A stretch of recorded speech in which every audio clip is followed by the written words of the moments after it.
নুহাশ হুমায়ুন নিজের প্রথম পূর্ণ দৈর্ঘ্য চলচ্চিত্র নির্মাণে আনুষ্ঠানিকভাবে যাত্রা শুরু করেছেন এই নির্মাতা।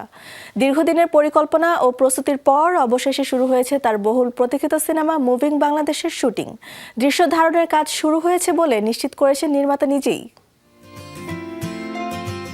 মুভিং বাংলাদেশ প্রায় ৬ বছর ধরে এই সিনেমার গল্প, চিত্রনাট্য ও সামগ্রিক প্রস্তুতি নিয়ে কাজ করেছেন নুহাশ হুমায়ুন। নানা পরিকল্পনা, গবেষণা এবং সময় উপযোগী প্রস্তুতির মধ্য দিয়ে ধীরে ধীরে এগিয়ে এনেছেন প্রজেক্টটিকে।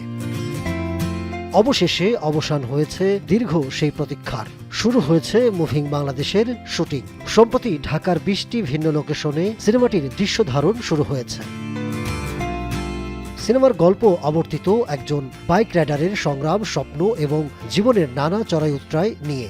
জানা গেছে এটি কেবল ব্যক্তিগত কোনো সংগ্রামের গল্প নয়, বরং এতে উঠে আসবে সমসাময়িক বাস্তবতা, তরুণ প্রজন্মের লড়াই এবং সমাজের নানা চিত্র। কারা অভিনয় করছেন সিনেমাটিতে তা জানা যায়নি এখনো।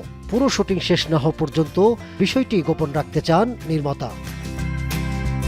টানা শুটিং শেষ করে ধীরে ধীরে সামনে আসবে অভিনয় শিল্পীদের নাম।